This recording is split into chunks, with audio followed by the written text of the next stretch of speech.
a experiência também da gente está mudando sempre, né, Dani? Sempre por aí.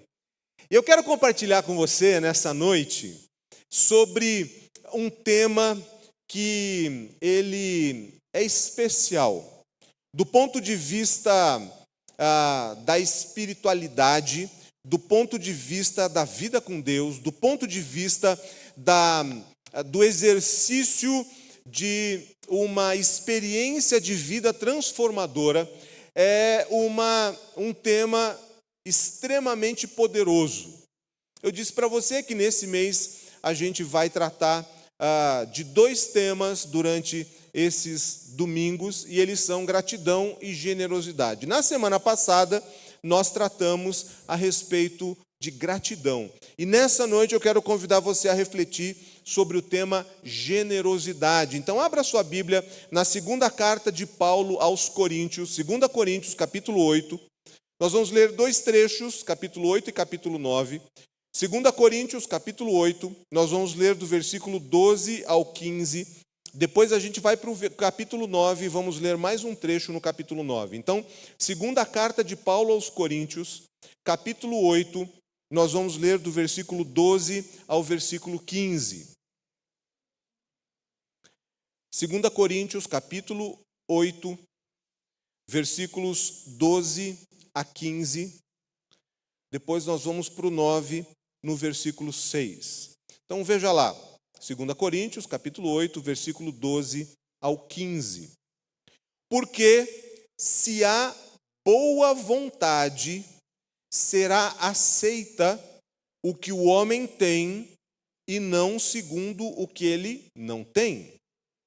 Porque não é para que os outros tenham alívio e vós sobrecarga, mas para que haja igualdade, suprindo a vossa abundância no presente, a falta daqueles, de modo que a abundância daqueles venha a suprir a vossa falta, e assim haja igualdade. Como está escrito, o que muito colheu não teve demais, e o que pouco colheu não teve falta. Esse texto está exatamente no contexto de uma oferta das igrejas da Macedônia, que Paulo pastoreava, para as igrejas da Judéia. Pulamos agora para 2 Coríntios 9, a partir do versículo 6.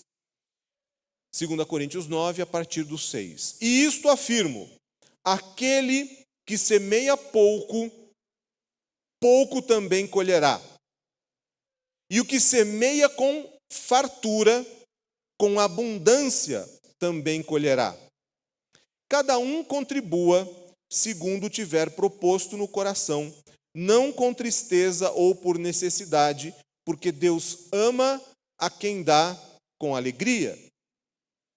Deus pode fazer-vos abundar em toda graça, a fim de que, tendo sempre em tudo ampla suficiência, superabundeis em toda boa obra.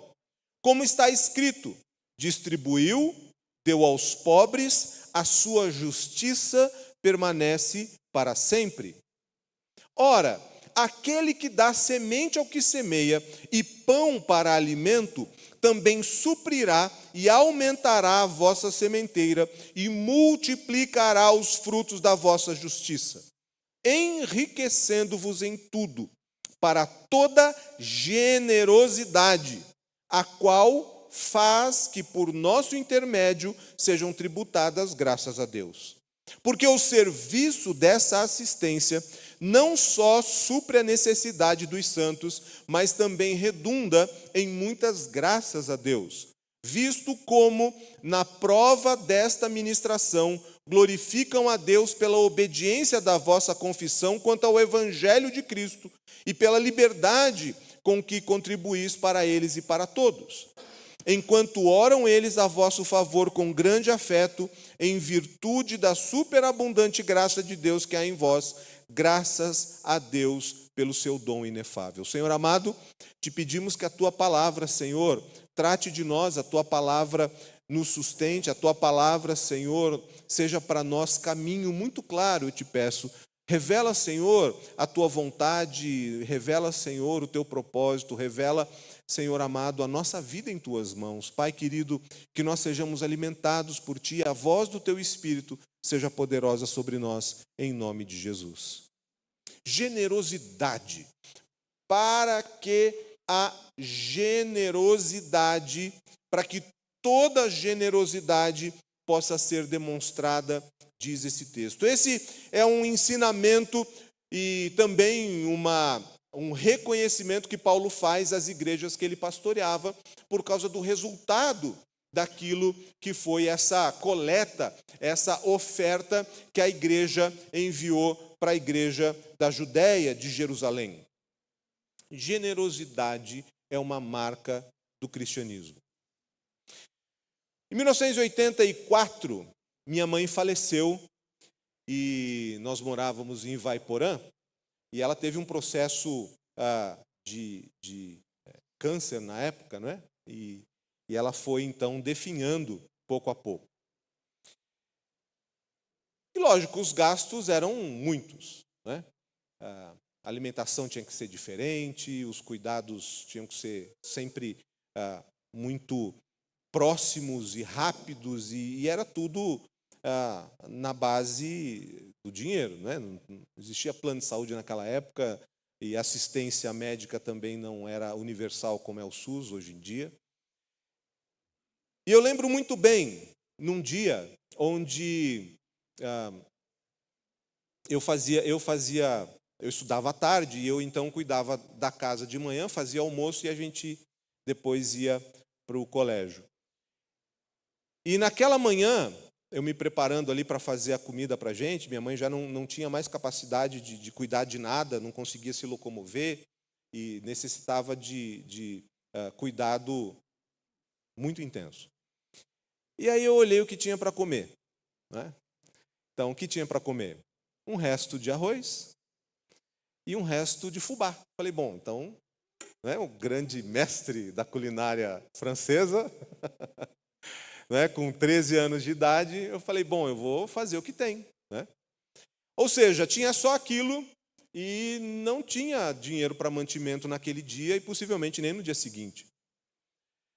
De repente, quando foi próximo à hora do almoço, chegaram 3 carros na nossa casa. E os 3 carros abarrotados de compra de mercado. Eram irmãos da Igreja Metodista Central de Londrina, que tinham saído de Londrina e feito os 180, 190 quilômetros até Ivaiporã, para naquela manhã levarem 3 carros lotados de compra. Meu pai não pediu nada para eles. Ninguém solicitou coisa alguma para eles. Coincidência? Você acha que é coincidência? Claro que não.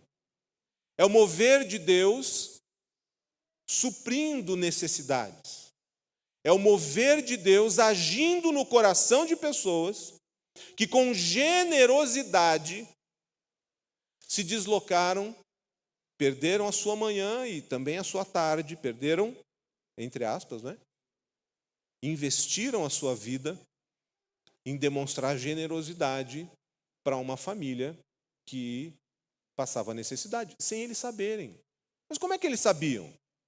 Bom, eles estavam em oração e, de repente, Deus tocou o coração deles que eles deveriam fazer aquilo no dia seguinte. Eles pegaram seus carros, fizeram as compras e levaram as compras para a gente. Isso ficou marcado na minha mente porque são pessoas, líderes da igreja, alguns deles faleceram recentemente, 2 deles estão vivos ainda, gente da liderança da igreja, gente de oração, gente que buscava a presença de Deus, gente que tinha no coração a missão de Deus. Um deles, Norival Trindade, nosso irmão lá da Central de Londrina, que abriu a igreja metodista no Paraguai, plantou a igreja metodista do Paraguai. Outros líderes como o Narciso Ferreira, como o Chico Mestre, pessoas que no coração tinham essa vontade de demonstrar o amor de Deus de forma prática. Naquele dia e naquele mês, né, as coisas foram bem diferentes. Generosidade transforma. Generosidade semeia algo na prática da vida de pessoas. Eu posso dar na minha vida vários testemunhos de generosidade. Já tenho testemunhos de generosidade dessa igreja, no pouco tempo que eu estou aqui. Pessoas que têm gestos, atitudes, algumas muito singelas, outras que a gente até fica um pouco deslocado, constrangido, mas é a ação de Deus por meio dessas pessoas. Eu louvo a Deus porque a generosidade é algo que transforma a nossa vida e transforma a vida das pessoas ao nosso redor. É exatamente isso que Paulo está dizendo à igreja de Corinto. É exatamente essa perspectiva do amor de Deus aplicado. E ele vai dizer assim: vocês deram muito mais do que era necessário, vocês deram muito além do que era a capacidade de vocês, porque a ação de Deus moveu o amor do Senhor no coração de vocês, gerando compaixão e, portanto, gerando generosidade. Interessante, não é?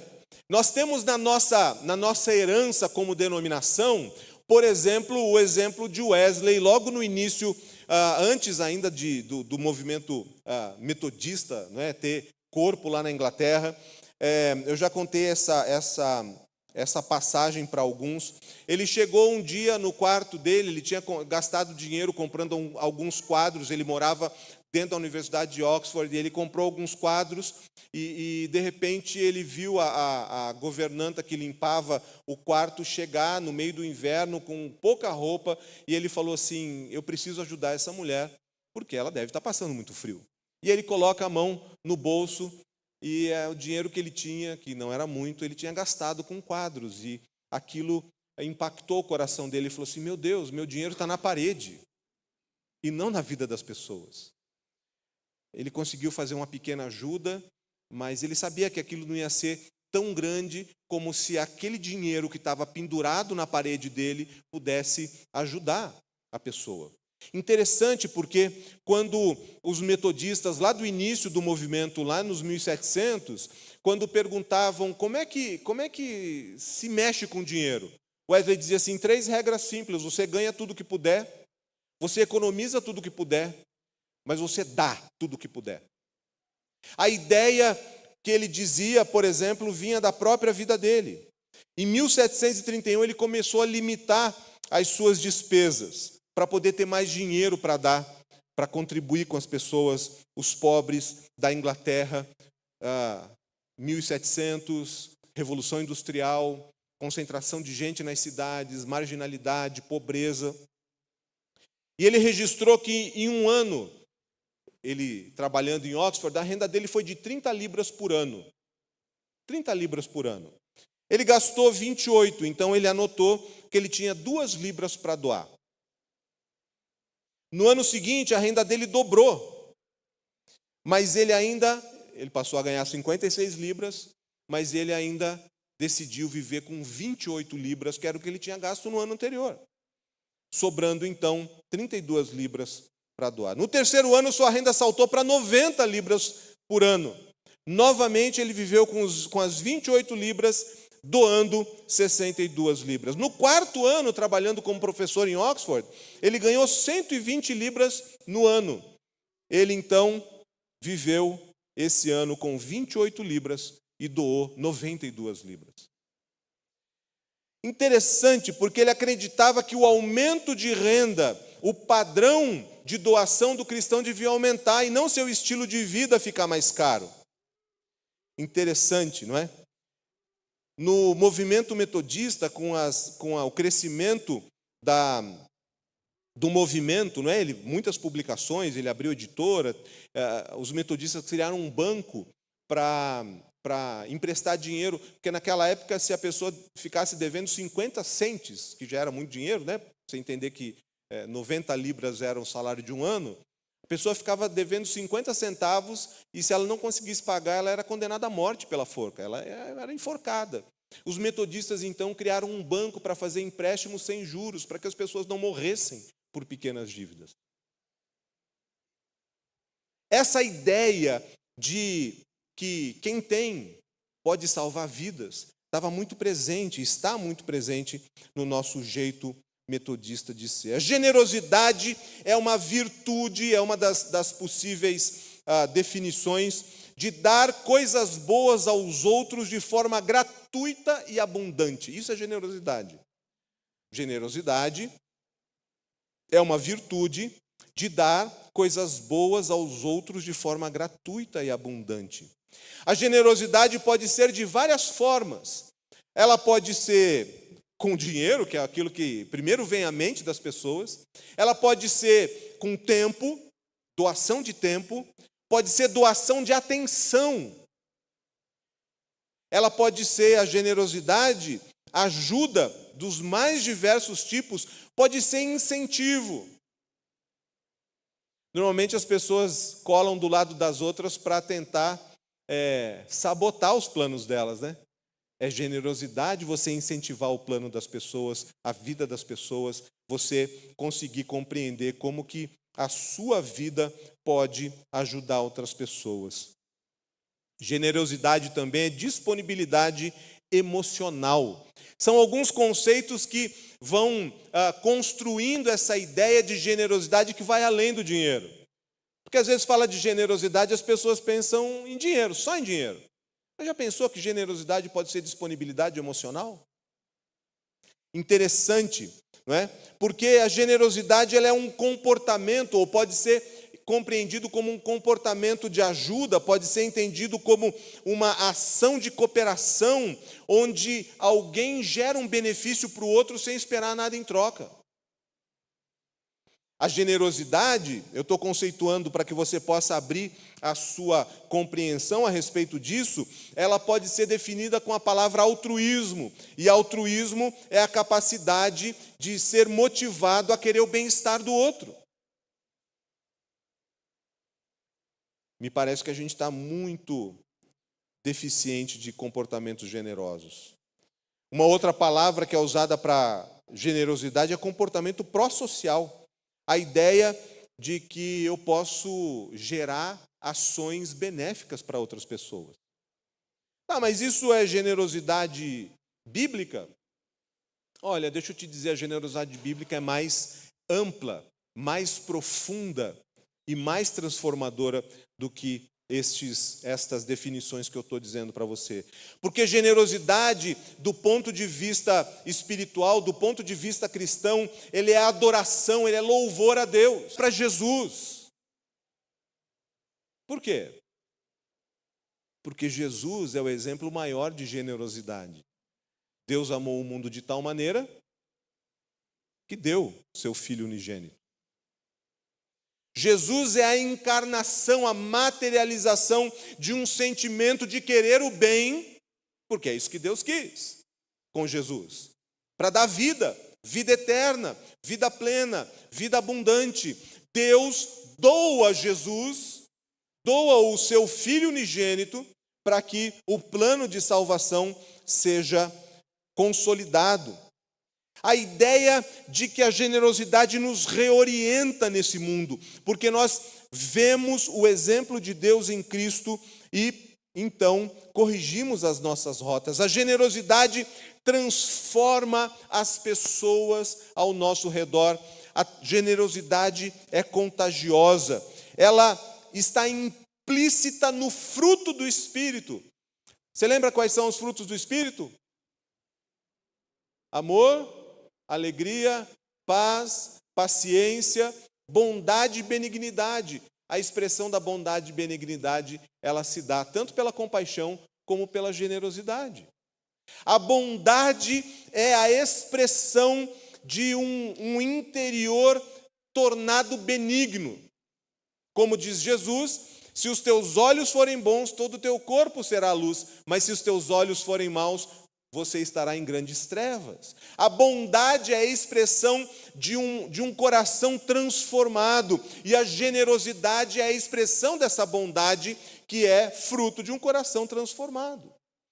Na tradição do judaísmo, do Antigo Testamento, a generosidade ela está contida no conceito de justo. A gente lê o Salmo hoje falando do justo, que o justo é aquele a quem Deus faz prosperar as coisas, os bens e a vida e a proteção.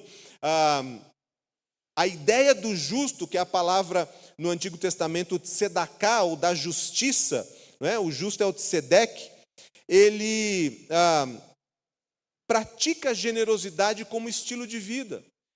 Ou seja, o princípio de justiça, ele não tem tanto o conceito de juízo quanto tem o conceito de generosidade. O conceito de justiça, ele tem menos a ação da vingança punitiva, como nós gostamos de pensar. Justiça de Deus é o chicote, estalando no lombo, né? O justo, aquele que vive pela justiça de Deus, ele vive a compaixão, vive o amor e vive a generosidade. É fantástico isso. Na tradição judaica rabínica, não é? Tem algumas ideias ou alguns níveis de generosidade. Por exemplo, a generosidade começa com um nível mais elementar, que é doando as coisas sem querer. Ou seja, de uma forma até obrigatória, não é? Depois ela evolui quando as pessoas dão de boa vontade, mas dão menos do que poderiam. Um terceiro nível, as pessoas dão somente somente depois de ser solicitado. Aí o sujeito evolui um pouco e dá sem ser solicitado. Um quinto nível de generosidade, ele dá a um destinatário que não conhece, mas a pessoa o conhece. Aí, um outro nível, a pessoa ela dá a alguém que conhece, mas que não lhe conhece. E aí o penúltimo é doar enquanto ambas as partes ficam anônimas. E por último, doar para que possibilite a autossuficiência da pessoa. Níveis diferentes de generosidade. Bem interessante essa gradação da tradição judaica. Agora, pensa bem, nós temos um modelo, João 3,16. Deus amou o mundo de tal maneira que deu seu Filho para todo aquele que nele crê não morra, mas tenha vida eterna. Modelo de generosidade. Nós temos uma motivação. Jesus diz em Lucas, capítulo 6, dê e vos será dado boa medida, recalcada, sacudida, transbordante, porque generosamente vos darão, porque com a mesma medida que você tiver medido, você será medido também. Esse texto fala de justiça, esse texto fala de graça de Deus. Nós temos uma meta de compreender como que a generosidade nos reorienta na nossa relação com valores, com bens, com recursos que há nas nossas mãos.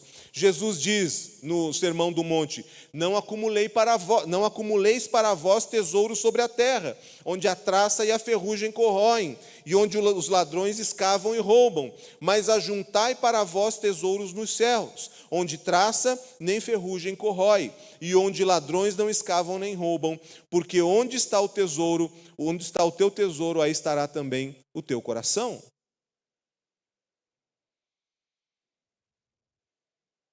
Interessante, não é? Nós não conseguimos entender muito bem como que as habilidades, as competências, a inteligência, a nossa força, aquilo que nós aprendemos pode ser doado para pessoas, e isso pode transformar a vida de pessoas. A gente não está falando só de dinheiro, porque quando se fala, infelizmente hoje, quando se fala em dinheiro em igreja, as pessoas torcem o bigode, não é? As pessoas ficam com o pé atrás, porque de fato muitos abusos e muitas coisas que são inclusive fora da palavra têm acontecido nas igrejas, mas aqui nós precisamos compreender que a generosidade é um exercício de espiritualidade que nos coloca no caminho do amor e da compaixão. Nós temos uma medida. Jesus diz em Mateus 25, vinde benditos de meu Pai, entrai na posse do reino que vos está preparado desde a fundação do mundo, porque eu tive fome e me destes de comer, tive sede e me destes de beber, era forasteiro e me hospedastes, estava nu e me vestistes, enfermo e me visitastes, preso e foste me ver.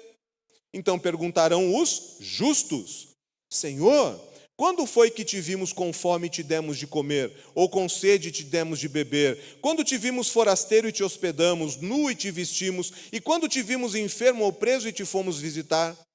O rei, respondendo, lhes dirá: em verdade vos afirmo que sempre que o fizestes a um desses meus pequeninos irmãos, a mim me fizeste. É a medida, é o jeito de encarar a vida. Interessante, porque normalmente nós não conseguimos compreender como que isso nos transforma.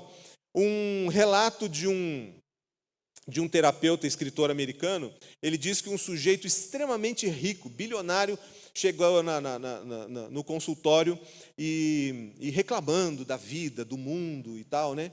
E aí o terapeuta pergunta pro bilionário, fala assim, para que esse dinheiro todo na sua vida? E ele responde: só para me causar aborrecimento. Aí ele pergunta assim: então esse aborrecimento deve gerar muito prazer para você, não é? Ele fala: não, claro que não. Mas é mais aterrorizante eu pensar que eu posso ter que dar um pouco da minha grande fortuna para alguém e eu prefiro ficar com o meu aborrecimento. Interessante, porque as pessoas, nós somos assim. Muitas vezes a generosidade, ela não age em nós porque a mesquinhez, porque o egoísmo, porque esse jeito miserável de pensar age sobre nós. A generosidade, ela é um mover do Espírito. Paulo fala então no texto que nós lemos: ora, aquele que dá semente ao que semeie pão para alimento, também suprirá e aumentará a vossa sementeira e multiplicará os frutos da vossa justiça, enriquecendo-vos em tudo para toda generosidade. Reflexo da pregação de Jesus. Por que você vai andar ansioso pelo que tem que comer, o que tem que beber, o que tem que vestir? Olha os passarinhos, eles não fazem nada e Deus cuida deles. Jesus não está pregando a irresponsabilidade. Jesus está pregando as coisas nos seus lugares certos. E o apóstolo Paulo reconhece que o mover do Espírito vai enriquecer aqueles que agem para toda a generosidade. Interessante porque Paulo diz assim: se há boa vontade, 2 Coríntios 8,12, se há boa vontade, é necessário uma decisão. Nós precisamos tomar uma decisão com relação a como nós vivemos no mundo. Se a conversão é uma decisão por aceitar a obra de Deus em Jesus Cristo feita na cruz, a generosidade é um compromisso com uma disciplina espiritual que transforma a nossa vida. Porque a generosidade, ela acaba tratando coisas em nós. Interessante, não é? Porque Paulo diz assim: Deus, suprindo a vossa abundância no presente, supre a falta deles, de modo que quando eles tiverem abundância, eles vão suprir a falta de vocês. Ou seja, o texto em que o profeta diz: lança o teu pão sobre as águas, distribui, porque depois de muitos dias ele retornará a você. Interessante essa ideia, porque é uma ideia de reciprocidade, é uma ideia de semear algo na vida das pessoas. Existe uma necessidade em algumas culturas e na nossa cultura de uma forma mais clara, e às vezes eu temo em dizer isso, mas na cultura evangélica atual, essa ideia da generosidade precisa ser resgatada urgentemente, porque parece que as pessoas vêm à igreja só para pedir para si. Parece que as pessoas vêm para a igreja só para buscar em Deus a satisfação de si mesmos, das suas necessidades. Pior do que isso, apenas dos seus desejos, das suas paixões. A generosidade, ela precisa ser compreendida como um remédio. Por quê? Porque a generosidade, ela cura do nosso egoísmo, porque ela gera em nós um olhar de compaixão, de solidariedade, de empatia, de reconhecer que o outro passa por necessidade e, pelo mínimo que eu tenho, eu também posso contribuir. A generosidade trata desse pensamento de miséria. Quanto é suficiente para você? Eu gosto muito do texto que descreve a igreja logo depois do Pentecoste, né? Atos 2, 42 a 47, quando eles tinham tudo em comum, vendiam seus bens, partilhavam, entregavam aos apóstolos e partilhavam com todos, à medida que cada um tinha necessidade. Eu fico pensando, eu já fiz muitos estudos sobre esse texto, de uma perspectiva prática, é completamente injusto esse modelo. Porque se todos vendiam o que tinham, entregavam aos apóstolos e cada um recebia conforme a sua necessidade. O que é a minha necessidade e o que é a sua necessidade? Percebe? São critérios que não são iguais, não tem uma régua que fala assim, é só isso que você tem para hoje. Não, mas eu como 5 pãezinhos com manteiga, presunto e queijo de manhã. Não. Aqui é um pãozinho para cada um. Não, mas a minha necessidade são 5. O problema é seu. É assim que a gente pensa, não é? Passa a régua e tudo igual para todos. Como é que era esse modelo da igreja primitiva, onde cada um tinha conforme a sua necessidade? Interessante. Como é que a necessidade se manifestava? Muito interessante. É bom a gente compreender que a generosidade cura dessa ideia de miséria, de que não vai ter para todo mundo, de que eu sou pobre e não posso contribuir com nada com ninguém. Aquela pergunta tradicional, você é rico? Qual que é a medida da riqueza? Quanto é necessário para ser rico? Conforme um consultor de riqueza na Alemanha, que o próprio consultor é um conde lá na Alemanha, ele diz que uma pessoa, para ser considerada rica de verdade, nos padrões da administração de bens que ele faz, a pessoa precisa ter pelo menos em torno de 5 bilhões, 6 bilhões de euros. Porque é um valor mais ou menos inabalável. Ele fala assim, as pessoas acham que conseguindo 1 milhão elas são ricas. Não são ricas. No conceito dele. No conceito deles. Então, quando nós conseguirmos 5 bilhões de euros, que tal? Você está entendendo como é que funciona? O que é riqueza?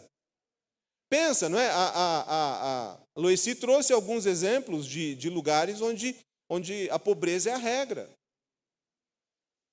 O que é riqueza e o que é pobreza? Deixa eu dizer para você, tem gente que tem 5 bilhões de euros e é pobre. Pobre de espírito, pobre de alma, pobre de relacionamentos.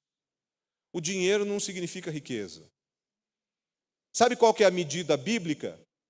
Jesus diz, tendo o que comer, tendo o que se vestir, se dê por satisfeito. Tendo além disso, você já é rico. Fala, não, o que é isso, Jesus? Que coisa comunista, Jesus. Não é? Que mentalidade. Entenda, gente, a gente precisa voltar para a simplicidade do Evangelho. A gente precisa voltar para alguns comportamentos. A palavra não está falando que é para você não trabalhar, não enriquecer e viver na miséria. Não é isso. Porque a miséria ela independe de quanto você tem na conta. De quantas casas, carros, barcos, aviões, independe. Tem gente que tem tudo isso e é miserável, não vive e vive mal. A generosidade é o antídoto para um estilo de vida ruim, pernicioso, maligno, egoísta, egocêntrico, cínico, que dá desculpas, esfarrapadas, para não compartilhar o que tem. É um antídoto contra a cobiça. Você lembra que um dos 10 mandamentos, desde o Antigo Testamento, é a cobiça, né? Não cobiçarás. A generosidade é um remédio para o desperdício. Quanto você desperdiça por dia, por mês ou por ano? Quantas coisas você tem em casa que você não usa? Dinheiro que você gastou para ficar lá parado. Para não usar. Pensa nisso. A generosidade cura a gente do consumismo. Você consegue entender que essa palavra consumismo ela é muito reveladora? Ela parece uma coisa boa para o mercado, só para o mercado, porque a ideia do consumo é que a coisa vai se acabando. Você vai consumindo até não ter mais. E quando que é suficiente? Não sei, não tem fim. Eu preciso consumir, eu sou um consumidor. A generosidade, então, ela é uma ação espiritual que nos mostra um mundo onde, por menos que eu tenha, eu sou habilitado, eu sou competente, é possível com que eu possa contribuir algo para alguém. Fazer algo que transforme a vida das pessoas. Tem um filme da década de 90, não sei se você lembra, Corrente do Bem. Alguém assistiu? Que começa com um menino fazendo um projeto de escola, e o projeto era, você precisa fazer uma boa ação para alguém, né? Você vai receber uma boa ação, e você precisa fazer essa boa ação para mais uma pessoa. E aí é um movimento que no filme, não é? No roteiro do filme, alcança o país inteiro. Né? Por quê? Você faz o bem para uma pessoa, essa pessoa faz para outra, que faz para outra, e essa exponencialidade das boas ações, da generosidade, vai alcançando outras pessoas. Interessante, né? Se nós começássemos a produzir movimentos de generosidade, as pessoas ao nosso redor iam mudar. Porque nós estaríamos mudando, porque a ação de Deus ia estar agindo por meio das nossas vidas de forma prática. Então vamos pensar, ok, se generosidade é mais ou além, graças a Deus, do que dinheiro, como a generosidade pode se expressar? Uma última frase de Wesley diz assim, se você tem algum desejo de escapar da condenação do inferno, olha só que engraçadinho que ele é. Se você tem algum desejo de escapar da condenação do inferno, dê tudo o que puder. Caso contrário, não terei mais esperança na sua salvação do que a de Judas Iscariotes. Pregador persuasivo, né? Então, olha lá, ações práticas de generosidade. A mais simples possível. Olhe nos olhos das pessoas. Ah, mas isso é generosidade? Claro que é. Quantas pessoas invisíveis estão ao nosso redor? Quantas pessoas que, quando você passa, elas baixam a cabeça porque elas sabem que elas são invisíveis e elas não querem nem mesmo se dar ao trabalho de atrapalhar a sua caminhada. Generosidade, notar que as pessoas existem. Pergunta o nome delas. Nossa, aí você transformou a vida da pessoa. Generosidade, olha nos olhos. Olha nos olhos. Você vai notar que essa pessoa vai ser transformada. Segundo, ação prática. Dê o seu tempo, compartilhe do seu tempo. O que você gasta, aplica, investe por semana para ajudar alguém, para estar com alguém, para ouvir alguém. Terceiro, compartilhe a sua inteligência. Ensine algo que você sabe fazer, ensine alguém. Por exemplo, nós estamos começando um movimento aqui na igreja de ajudar as famílias que estão em dificuldade financeira a se organizarem financeiramente. Tá bem? É um movimento que a gente vai chamar de Finanças, né? Gostou, né? Bonito, né? Eu já vi. Aprovação total, né? Que é a ideia de nós podermos trabalhar, não é? Tanto a inteligência, quanto o dinheiro, quanto a fé. Tá bem? Ou seja, finanças ao modo de Deus. Domingo que vem, na escola dominical, às 9h30 da manhã, nós vamos ter uma palestra com o nosso irmão Evaldo, que vai falar sobre liberdade financeira. Ou seja, ele vai lançar várias ideias que eu espero que deixem você super incomodado.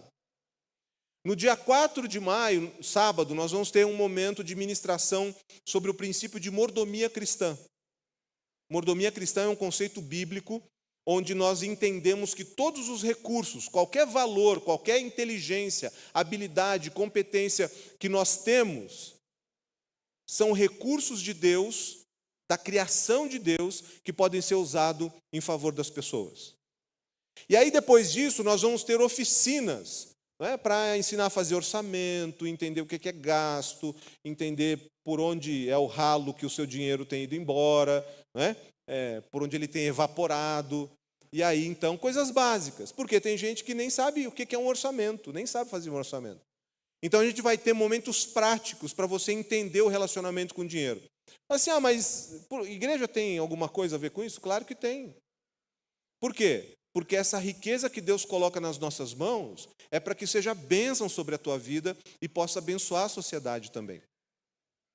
Então, nós vamos estar usando a inteligência dos nossos irmãos e irmãs. Tem um grupo aí que eu juntei para que a gente possa fazer isso, tá bom? Então, domingo que vem, 9h30 da manhã, Escola Dominical, venha para essa palestra. O Evaldo tem feito essa palestra em vários lugares aqui, na cidade, também no Paraná, e você vai ser, então, ministrado dessa forma.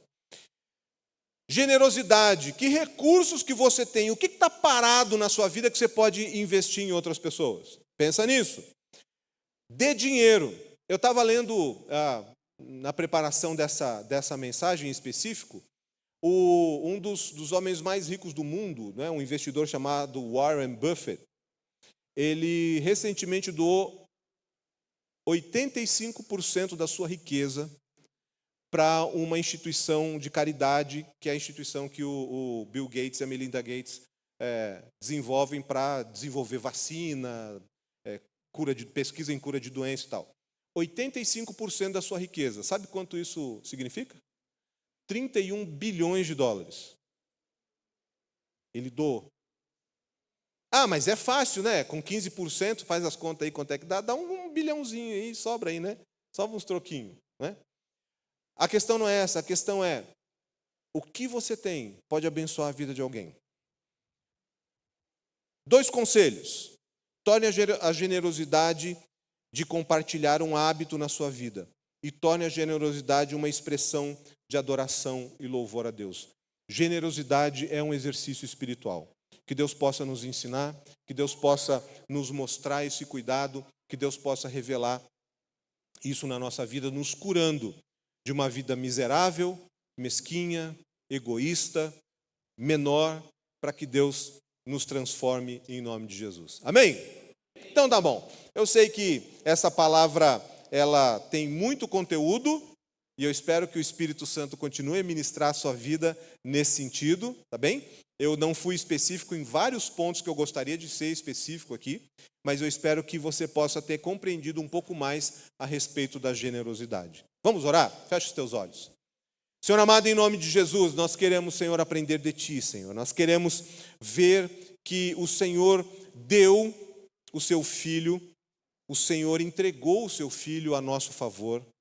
Senhor, uma expressão de amor, compaixão, generosidade. Pai, nós queremos nos aproximar de Ti, sim, Senhor, buscando satisfação das nossas necessidades, buscando, Senhor, a resposta, Senhor, àquilo que nós precisamos, buscando em Ti, Senhor amado, essa transformação de vida, mas que essa transformação mexa, Pai, com o modo como nós vivemos.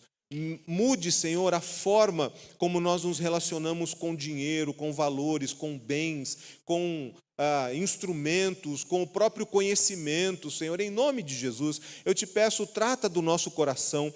Nós queremos aprender, Senhor amado, a multiplicar na Tua presença. Nós queremos aprender, Senhor, a semear nesse tempo em que nós vivemos, a Tua presença transformadora, Pai. Assim como o apóstolo Paulo agradece a Ti, Pai, revela a ação de graças, gratidão pela generosidade dos Teus filhos. Eu te peço, Pai, semeia em nós, eu te peço, Senhor amado, trata de nós, muda os nossos comportamentos, os nossos hábitos, os nossos valores. Eu te agradeço, Pai, pela vida de várias pessoas, Senhor, que já semearam generosidade na minha vida pessoalmente, Senhor. Eu te louvo, Pai, pelas pessoas que já semearam na vida da Tua igreja, pessoas que têm, Senhor, em nome de Jesus, buscado ajudar pessoas, muitas vezes que nem conhecem, mas em nome de Jesus, eu te peço, mantém, Senhor amado, a bênção, mantém o teu cuidado, a tua direção, a tua proteção em cada uma dessas vidas. Eu te peço que aconteça, Pai, em nós, como disse o salmista e como disse o apóstolo Paulo, que faça, Senhor, prosperar em todas as coisas, para que, Senhor, em toda generosidade, nós possamos ter boa vontade e agir em favor do mundo. Senhor, muda esse mundo por meio das nossas vidas, em nome de Jesus. Nós não queremos vir à tua presença somente pedindo coisas, mas nós queremos vir à tua presença sendo capacitados para que esse mundo seja transformado pela tua palavra, por Jesus Cristo, pela cruz, em nome de Jesus. Eu te agradeço porque o Senhor está conosco. Eu te agradeço, Pai, porque nós podemos aprender de Ti. Muda o nosso coração. Pai, nós queremos passar de uma vida miserável e mesquinha para uma vida de alegria, de bênção e de reconhecimento de que o Senhor tem abençoado, Pai. Em nome de Jesus, eu te peço, vai agindo na vida de cada um dos teus filhos, Pai. Que toda a obra das mãos dos teus filhos e filhas sejam projetos que deem certo, sejam projetos que prosperem. Como diz a tua palavra, sejam projetos, Pai, que possam dar frutos e frutos abundantes. Em nome de Jesus, que a tua graça seja sobre cada um de nós e nós possamos viver a tua presença, nos ensinando, tendo Jesus Cristo como referência, em nome de Jesus. Amém. Louvado seja o Senhor. Amém?